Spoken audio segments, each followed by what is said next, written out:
Welcome to AACC's Flourish, a mental health webinar series that lies at the intersection of faith, mental health, and the Asian American identity. I'm Cheng. I am the Mental Health Initiatives Coordinator for AACC. And in today's webinar, we're addressing burnout. This topic is particularly relevant for the Asian American Christian community due to the persistent cultural stigma around mental health, which often prevents individuals from seeking help. Asian Americans are still very much immersed in an environment that is often rife with high expectations and pressures. We face societal and familial expectations, whether it's in the realm of academic and or professional success. This is most often compounded by the pressures of leadership or responsibilities of serving in our churches. Taken all together, these pressures can significantly contribute to burnout. Today's conversation aims to reduce stigma and promote a healthier, more sustainable approach to work, life, and ministry, ensuring that we can serve our communities without compromising our well-being. Our guest today is Dr. Matthew Kim, who has experienced burnout firsthand. He will be sharing his story to help us avoid heading down a similar path. Dr. Kim is professor of preaching and pastoral leadership and holder of the George W. Truett Endowed Chair in Preaching and Evangelism at Baylor University's George W. Truett Theological Seminary. A former youth pastor, college pastor, and senior pastor, Dr. Kim has 10 years of pastoral ministry experience and has taught in seminaries for 12 years. He is the author-editor of more than a dozen books, including Preaching to People in Pain, and a forthcoming title, Becoming a Friendlier Church. He is married to Sarah, and they have 3 wonderful boys. Without further ado, here's Dr. Matthew Kim. Thanks, Jess, and thanks to AACC for having me. It's an honor to be able to share not just my testimony, but hopefully a good conversation with your questions as we interact together on this important topic. So thank you for joining us this afternoon. I want to just begin my journey by sharing how basically my upbringing and then bring me to some of the issues that I think led to some of my burnout and difficulties that I've had over the last couple of years, especially. So I was born and raised in Chicago, and the eldest of 3 boys, 3 sons in my family. And basically, I had a very similar upbringing to most of you who are Asian American, and having that unspoken pressure or expectation to live out the dreams that your parents and my parents had for us in moving to the United States, and then having second, third generation children. So basically going through my upbringing, I felt pressure on that end, but also feeling some pressure because of how I was brought up. And basically to share a long story of my calling, I was born and the doctors had pulled me out of the womb with unclean forceps. And so I was born with a condition called hydrocephalus. And this led to swelling and water retention in the brain. And basically in the 1970s, the doctors didn't know what to do. And so they basically said I was going to die in the NICU. And so for those first 4 months of life, my mom and dad prayed fervently and then dedicated me to ministry when I was born. And so obviously God saved me, and then my life was committed to God. But one of the struggles that I've had over the years was that not only did I have the immigrant pressure of my parents, who were not that pressure inducing, but at the same time, just feeling that weight myself as the oldest of 3 boys, going through this journey of not also being able to process and think through how am I going to live out my life with this calling on my life that I didn't ask for, to be in ministry. And so there was this moral, ethical excellence or perfection that I also felt on my life. And so not to completely blame my parents for my life, but there were unspoken expectations. There were also spoken expectations. And so I just didn't know how to deal with that as an Asian American. And I think this is where some of the pressures that we were unable to vocalize with our first generation parents was very difficult. And so it was the expectation was always, you do what we say, don't question it, because we know what's best for you. And so when you have that kind of influence coming from the top down, a hierarchical model that we have in the Asian American church and Asian American family. This led to me just having to figure things out like many of us did. Going through school, I didn't have parents to ask to help me with my projects. I had to learn everything on my own. There were so many things that my parents asked me to help them with, but I wasn't able to articulate my own sense of need and help.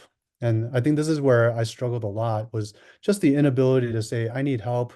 Um, and back then, growing up in the 70s, 80s, 90s, there was really no opportunity or conversation about mental health. And I always just tried to do what I was expected to do, and then just, for lack of better words, just suck it up. You just had to just do it. You just have to pull through and force yourself to get through tasks, get through schooling, get through church, get through all these different expectations that the family has of us. And so over the years, I went through school, in my opinion, far too many years of school. I finished school around 28. And by that point, I had just continued on that journey of achievement, achievement, achievement, keep working harder, keep trying to be successful in this life. And not that my parents didn't put a great emphasis on being a Christian, but also I felt like there was this tension that I was wrestling with as the eldest son, is I wanted to prove to people that I could do it. I wanted to be a model son for my parents, and many of us feel that as sons and daughters of immigrant parents. So naturally, as a workaholic kind of personality, type A personality, I just took on too much. There was just so much that I took on. I said yes to things I probably should have said no to. And being a people pleaser, like many of us can be, that was also very challenging to say no, because I felt like that reflected on who I was and my incapacity to handle everything. So I just took on way too much. Another thing that I struggled with my whole life is just being socially awkward. Some of us may think, oh, that's not how does anyone have that problem? But it's just how I've always been, shy and introverted as a person. And so for me, friendships were always tough. And not that I couldn't make friends, but sometimes I felt always this comparison with other friends, or struggles that I went through growing up in the Chicago area. Um, and so uh, over the years, it's been hard for me to confide in people and to have vulnerable friendships and relationships. And for that reason, I think that also led to some of the isolation and lack of vulnerability in my life, lack of accountability in my life. And so over these, especially the last 20 years of being in ministry, I think that there's just this sense that it's hard for us as Asian Americans to talk about some of the struggles that we're going through, whether it's mental health, psychological health, emotional health, relational health. And so all these different aspects of health can be challenging for us to vocalize. And so we weren't able to really share those things with our parents. But then also, if you don't have a community around you, then it's also going to be quite challenging for us to be able to make sense of our hardship, but also dialogue and process with others in community.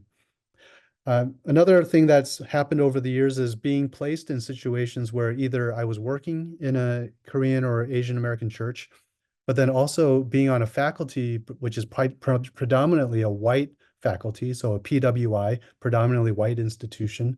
So even in those kinds of settings, I've also struggled with always feeling like I'm the token minority, always having to do much more than my white colleagues to get advancement in my career, and always really having no one to vocalize my frustrations or struggles with. And so that compounded with the lack of friendship, but then also being a high achiever. These are just basically the equation for burnout. And so over the years, I've really tried to think through, after I've had a crash, which I don't know if I can get into all of that in this session today, but these pursuits were done, yes, as a Christian, but at the same time, I think one of the biggest hindrances I had in my life was that I had to allow these things that were good things to become idols in my life. So achievement became an idol. My kids became an idol.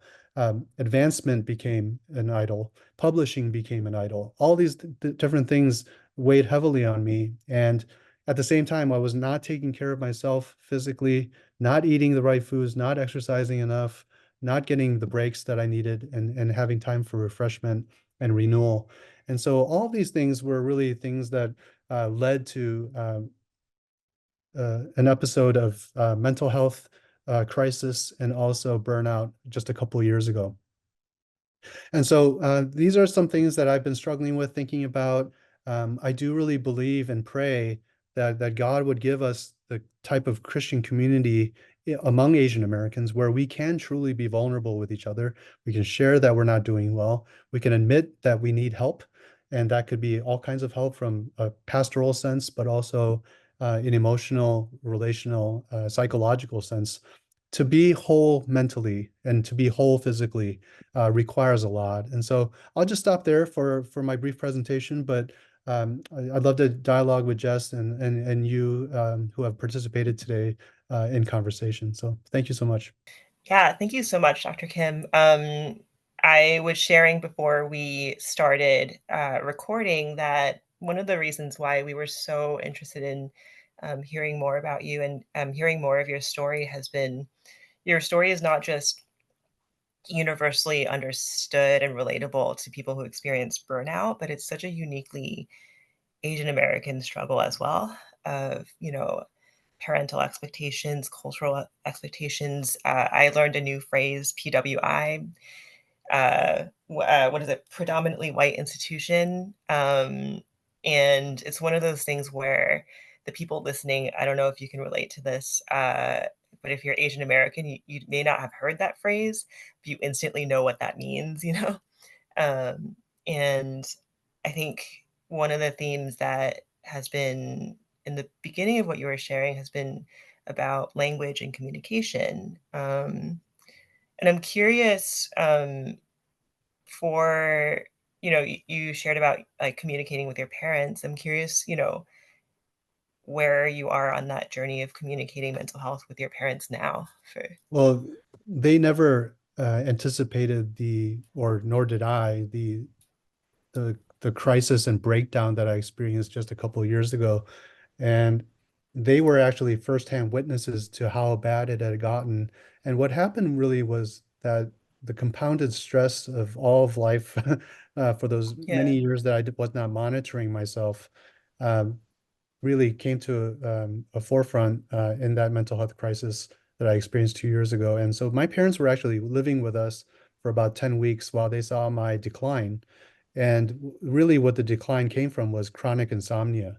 And so I Mhm. didn't actually sleep for 5 months straight. And people think I'm exaggerating, but I literally did not sleep, whether it was during the day or at night. And my mind was basically on permanently. I could not turn my mind off. And Mm. which led to, after about a month, it led to a very severe mental health crisis. And so I experienced 5 months of that, and my parents were there the whole time.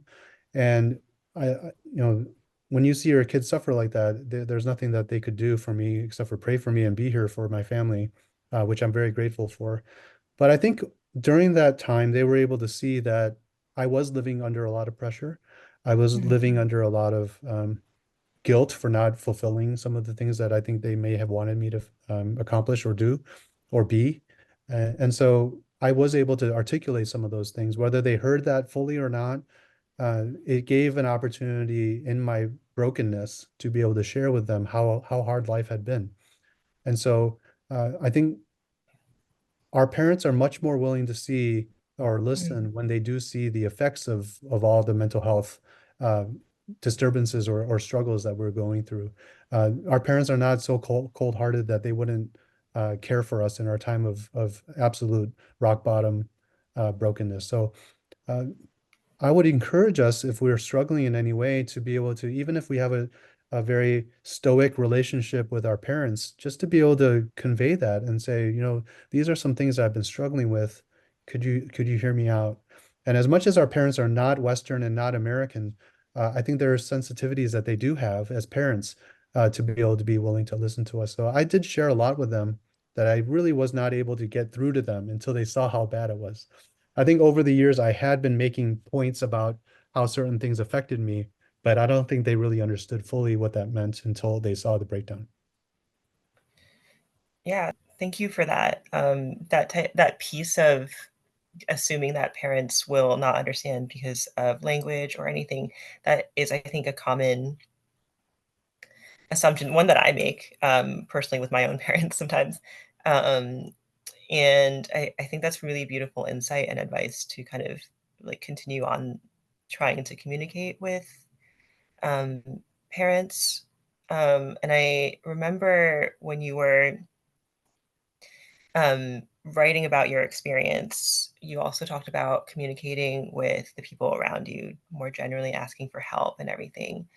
Um, and one of the things I was uh, really curious about was, when you're going through the levels of burnout that you were going through, um, you had also mentioned that the people around you were unaware to the degree of burnout you were experiencing. Um, and as a mental health clinician, that is really hard for me to hear. And I guess how would you have wished that people cared for you in that season, even whether or not they knew what was going on? I think we can mask easily Mhm. the fact that achievement or doing well in the world, um, any kind of physical material successes that one achieves or sees happening in a person's life, that can mask the actual underbelly of all the turmoil going on inside of one's body, mentally and physically. And so I think for many people, they may have perceived that my career was going in a good direction. And then we naturally falsely assume that just because you're doing well in the world in terms of success, academics, or ministry, whatever it looks like, that automatically means that we're doing well mentally, in our health, in terms of mental health. And people never asked. People Mhm. never asked, how are you doing? Because they just assumed that I was doing fine. Because if Mhm. in most people's minds, if you're doing well in the world, that means automatically that mentally you're doing fine. And there's this natural assumption that we make, and I think it's faulty and false, that we make that connection. Underlying all of the attempts for success was, I think, my own masking of how I was doing Mhm. in my mental health. And so the more I convinced myself, the more I could publish, the more I could achieve, the more I could advance in my career. It gave me a sense of external validation that maybe I needed internally that only could come from the Lord. Right. And and that was my struggle, is that I don't think people saw that. I don't think people even bothered to ask because they didn't assume I was doing poorly in my mental health. Mhm. They just assumed that I was this machine that I could produce and be a superhero in terms of trying to do as much as I could for the school or the church. That pastors for some reason don't need breaks. And this is one of the struggles I really had, was I never really took breaks because I wasn't either given opportunities to take breaks, or I felt like I needed to keep going to make money for my family to help them survive. And so these were all different things that compounded together, but no one really asked, Jess, no one asked me, how are you doing? Are there any things I can help you with? It seems like you're taking on too much.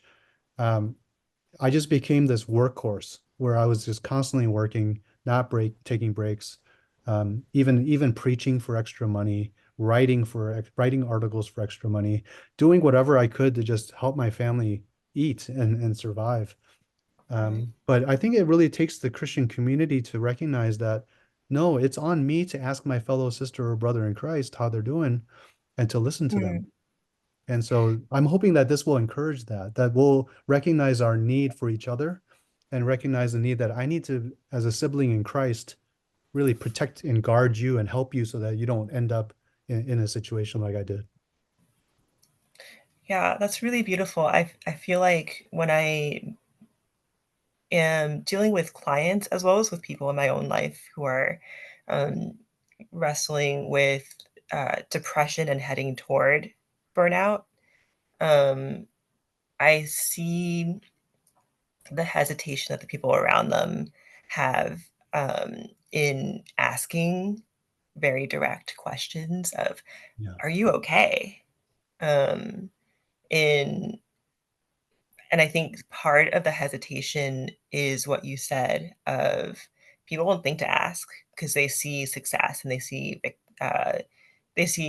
success tied to victory, and therefore you must be okay, right? Yeah. And then I think maybe part of it is people can be afraid to ask Mm, because getting someone to admit that they're not okay yeah. is seen as failure. And so people don't want to ask because they don't want to like shame someone, I guess. Sure. And that's really challenging to be able to um, to to be purposeful as a Christian community, to ask the really direct, simple but direct questions of, "Are you okay? Mm, Is this working? Um, yeah. what do you need?" Um, and I think for even to bring it to a heavier, darker place is like, "Hey, are you at risk of suicide? Are you at risk of, are you thinking about these things?" And it's these questions that I think people are afraid of that conversation, and I think it makes it really hard for that person who's really struggling. Um, and I guess to kind of continue on that is that in addition to "Are you okay?", are there other questions that you feel like would be helpful for the Christian community to ask other people?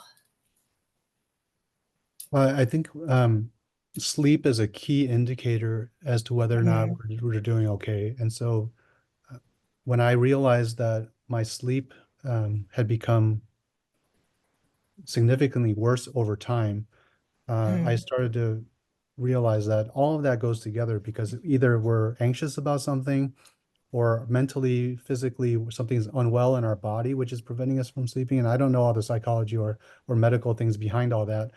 And I don't mean to prescribe anything to anyone, but I think sleep is a really key indicator. How are you sleeping? Are you sleeping, mhm, getting enough rest, not only hours but restfulness in terms of how deeply we're sleeping and getting that sleep that we need. And that was one of the signs where I felt like I didn't know that my lack of sleep was probably an indicator that I was not doing well, and that it mhm. could have been symptoms of other things like depression and anxiety, which I did have at the time. But Yeah. those were not diagnosed.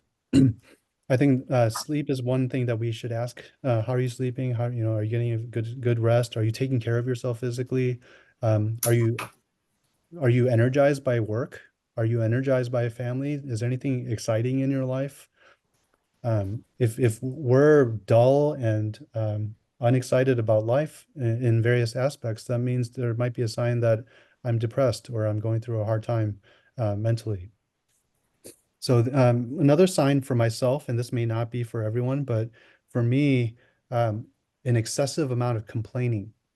That was one of the signs Mm, that I was not doing well. And I think this had become a pattern over many years where I would either complain about people, complain about work, complain about situations, complain about others in general. So these were also questions that no one bothered to ask. Why do you complain so much? Or, why is this going on?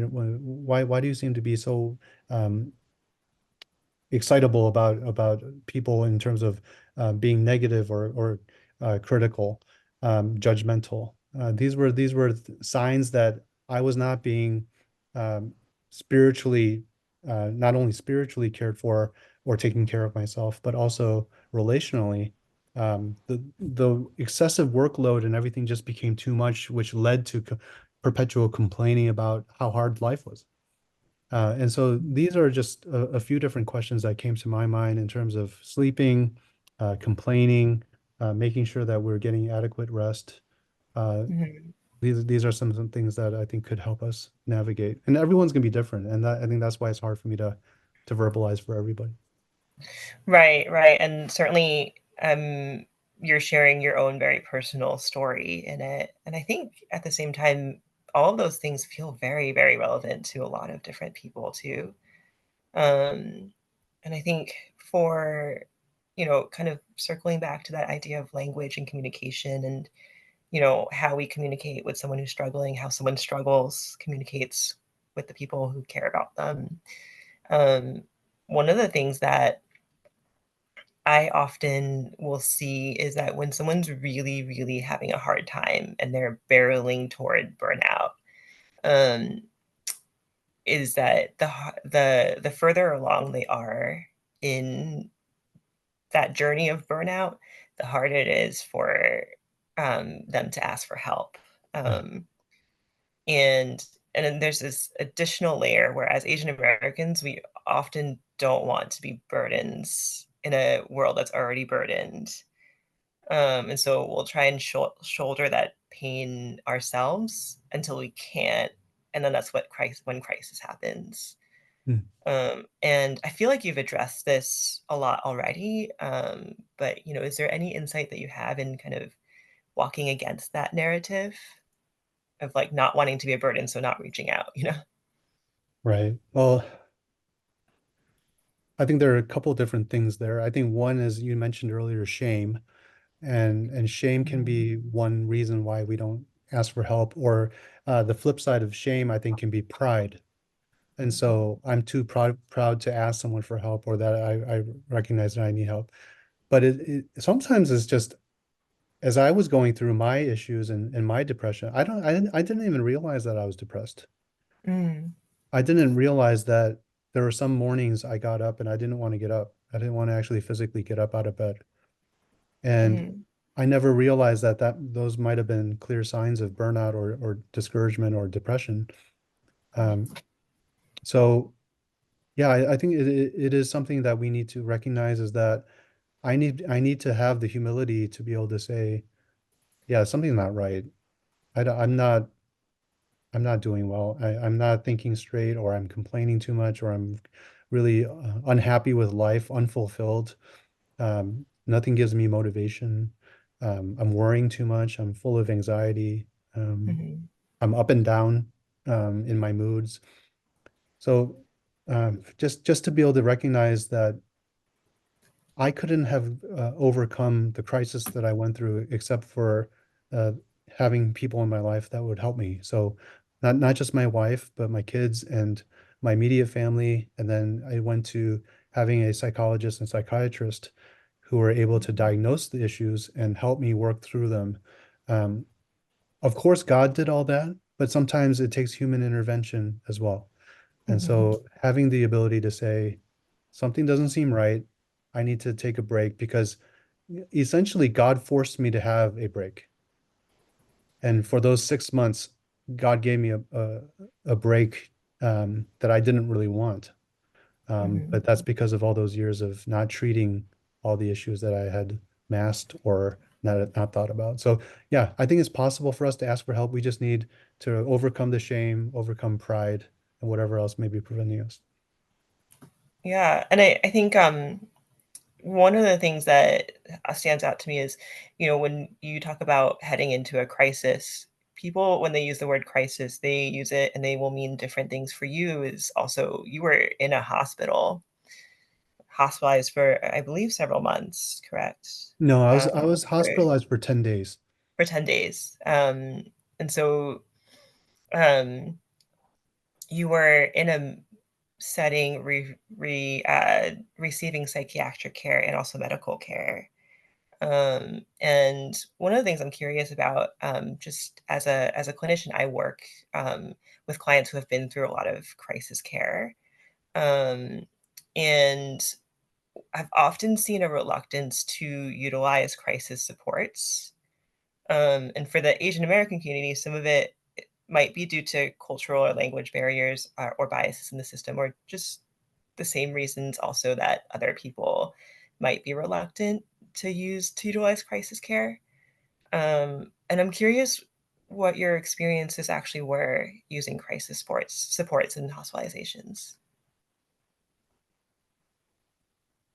I say this gently because I think care can be very different depending on which hospital or which network you're in or where you are in the country. Um, I can't speak that positively about my experience. It was a very, very difficult experience for me. Mhm, So um, I guess my encouragement would be on the preventative side, to not mhm, get into a situation where you end up in the hospital like I did. Um, right. for me personally, the care was um, it was poor. Mhm. And in terms of the medical, more the social aspect of treating, I felt like I was treated like a non-human being in that Mhm. setting.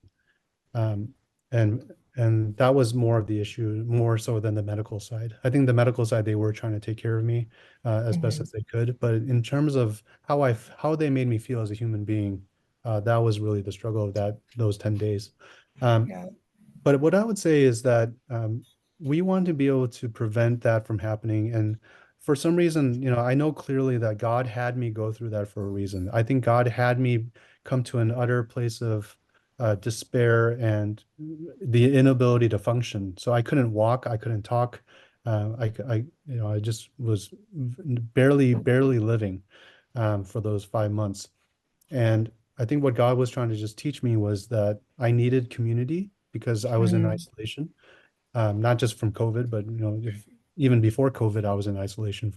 Um, and just the need for community, the need for fellowship, the need for worship in my life, the need for repentance, and all the things that, not that they all correlate into a medical decline, but we're holistic beings. And sometimes when we don't take care of one aspect of our life, everything else suffers.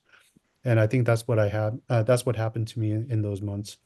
So yeah, I think that the positive side of psychology and psychiatry was that I was able to get the medical uh, the drug that I needed to overcome Mhm. my struggle.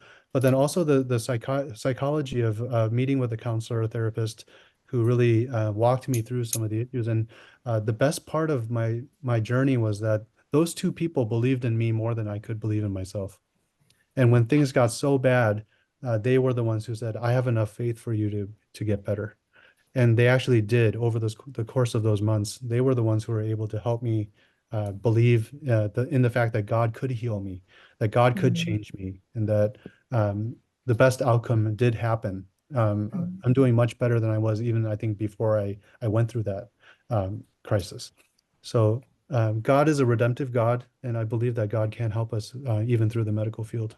Yeah, I mean, I'm biased because I am in counseling, but I also really appreciate that kind of honesty about what it was like in the hospital and also, what your journey has been with the people in that system who have been supportive, like your counselors. And I think as we transition into the last part of our webinar into the Q&A, I just want to reach out to everyone listening and thank you so much for hanging in with us and listening to this conversation. If you have any questions, please continue to submit it to us.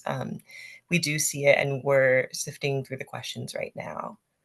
Um, and so one of the questions that has come up is, I was wondering if Dr. Kim has any suggestions for how to follow up long term with a friend after they have disclosed that they are struggling. Well, I think that being able to be in a person's life as much as they're willing to have you in their life. We don't want to be such a dominant presence or feel like we're encroaching upon their life in some way.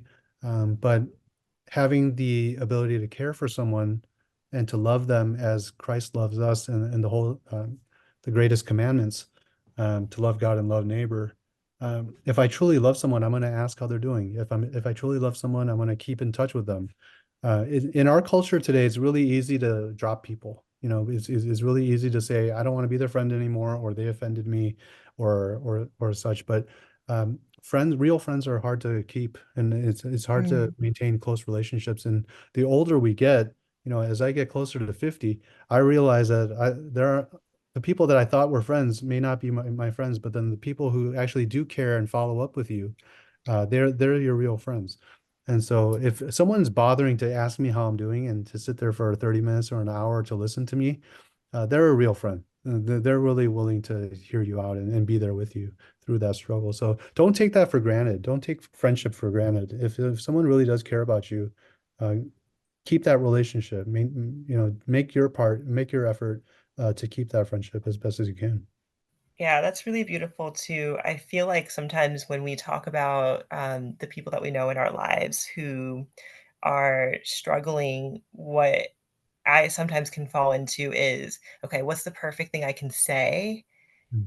to fix everything, to get them back into the side of not depressed or not burned out. And I often can see that one of the most powerful things we can do is be present in the struggle and to be like sitting there with them and to really just feel it with them. And let's see what so for the next question, so it says, could you please speak on the topic of what you actually ask for when you quote, ask for help? As a friend, what can I also ask to do practically to help a friend who is having a mental health crisis? Thank you. Well, I think part of the issue is being able to verbalize some things that we may not really know that's going on with us. I think that's the hard part. Um, but I think there are some clues based on um, what we would think that we're normally like, and then the things that maybe deviate from the norm. So, for example, if I'm a generally happy person or a content person, but then you hear someone grumbling, complaining, getting angry, demonstrating, uh, frustration, venting. Um, there could be signs that something's off. Um, Lack of motivation, um, Mhm. being angry, frustrated that I have to do more work, not finding joy in those things. Picking up on the clues, I think, can be helpful for us who may not be sick right now, to be able to look into a person's life that we know and say, I'm sensing that there are some things off. Is everything going okay? And then Mhm. taking the time and asking that second question is, what can I do to help? Are there things that you need from me? And you mentioned earlier, negative thinking, suicidal thinking, um, these kinds of things are not going to be easily readily shared from the person going through it, but the person who loves that person or cares about that person can ask tough questions like that if you notice something definitely wrong with the person.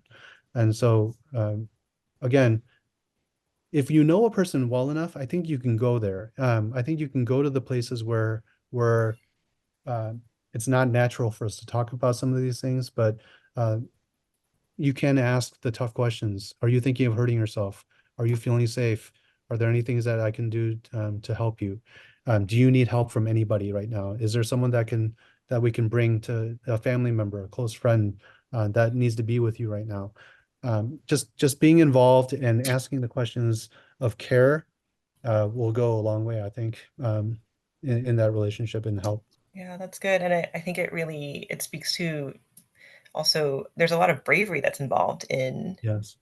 in doing it and asking a really hard question and risking, at the very least, if the answer is no, I'm not suicidal, it's a little bit of an awkward moment. Yeah. Um, but the payoff is that if the answer is not no, then we get to have a conversation that moves forward. Mhm. Um, yeah. And so Absolutely. this one isn't a question, but I do want to take a minute and read it out. It's just a comment.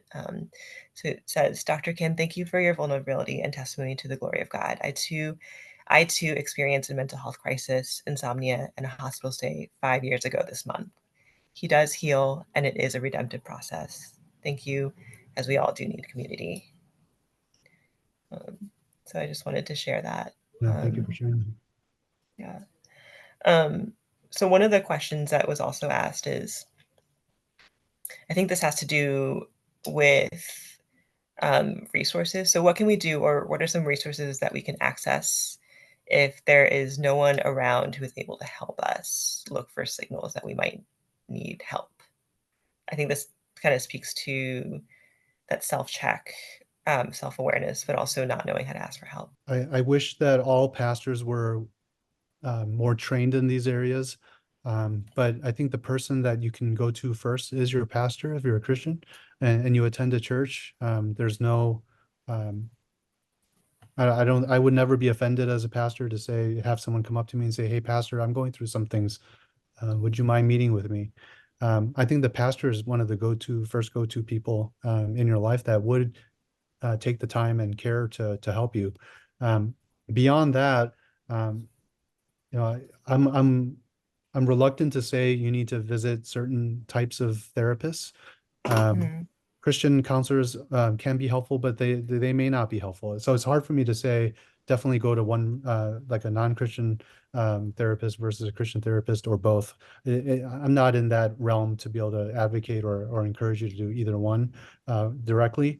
Uh, you might ask for people in your network, your pastor's network, that can help you locate someone that you can um, find if they're available. I know that because mental health is becoming such a prominent area for many people, there are many wait lists to get into a network. It's really hard sometimes to get into a facility or a clinic where you can talk to somebody. So, oh, sorry, we're having a major thunderstorm here. So if you hear lightning, that's what's going on. But I would say that being able to ask people in your Christian community.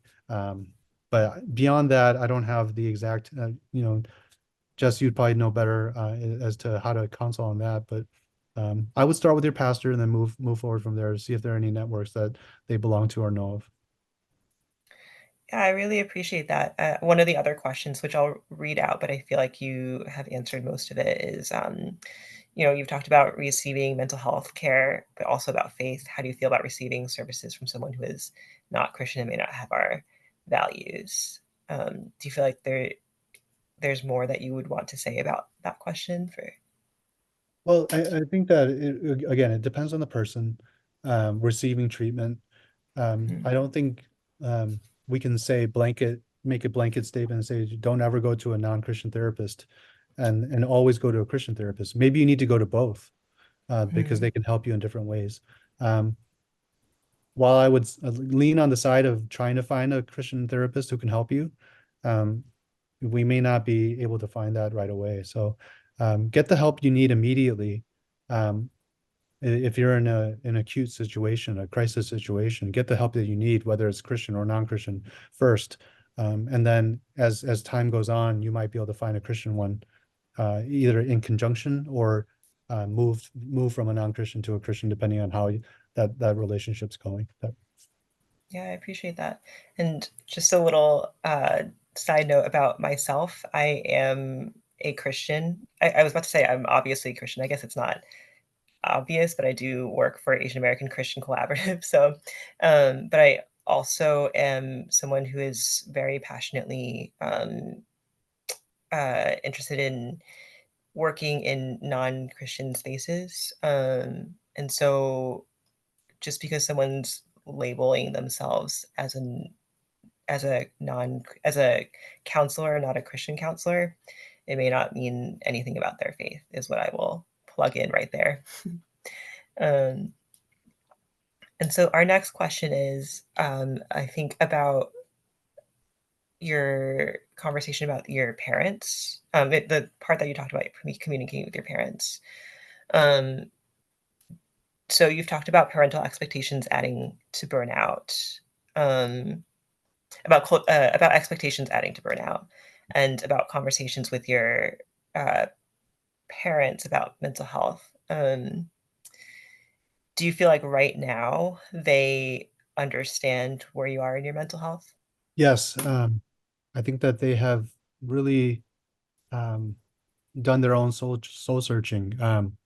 One of the things that I haven't shared in this webinar is that um, almost 9 years ago, my younger brother was murdered, Mm, and this was another added layer to my complexity to my life that really was difficult, obviously, and not having the space or opportunity to really not only lament but also mourn his death. Um, and so my parents have gone through such a tragedy and hardship, and then seeing me also going through my own crisis, um, they have really opened up their eyes to see that the mental health crisis for many people is real. But Mm. also, I would say that something that we've also talked about is that not every time, obviously, but sometimes mental health crises can be in conjunction with spiritual warfare. And I Mm. think that these are some of the ways that the devil tries to break us down in our identity formation or um, our own struggle with mental health or depression and things like that. So to answer your question, I think my parents have opened up their eyes and they've seen now, how bad things can get. And they're much more they're much freer in terms of giving me just space to be myself. They're not putting so much pressure on me. They're always telling me to relax. They have changed quite a bit and in good ways. So I'm very grateful for that. I feel like we all need reminders to relax. Yes, yes. So that's really good. Um, One of the questions that came up is also related to faith and mental health. And so it asks, how can we talk to our Christian loved ones that may not believe that mental illness needs to be treated with therapy and or medication? I don't know as much that we need to convince them as Hmm. more that we need to get the treatment that we need if we need it. And whether they agree with our perspective or not, I think the two go together. I would not say we need one more than the other. I think faith also is one obviously most important part of our lives as spiritual beings, but at the same time, the two go the two go together. I think faith and mental health can coexist. I don't think we need to make them mutually exclusive and we have to choose one or the other. Um, in an ideal situation, our faith is being formed as our bodies are being healed. And then that includes mental health. Um, so I would say don't try to convince someone necessarily that um, faith and mental health are separate issues. But if you're struggling, we want to get you the help that you need. And part of that is whether the faith comes first or the faith comes second, we need to get the help that we need, and that journey has to happen hopefully together. Yeah, that's really profound and beautiful as well. And um, as we wrap up, I just also wanted to thank you so much for taking the time to speak with us and share this really powerful story and to converse with me personally and converse with the audience that's here. Is there any final thoughts that you would like to share? And also, um, is there a way that participants, viewers can connect with you? Sure. Let me start with that. The latter part. You can email me at matt_kim@baylor.edu, matt_kim@baylor.edu. And I would just want to say to all of you that you are loved. You are loved by God. You're loved by many people. You can get the help that you need if you're struggling.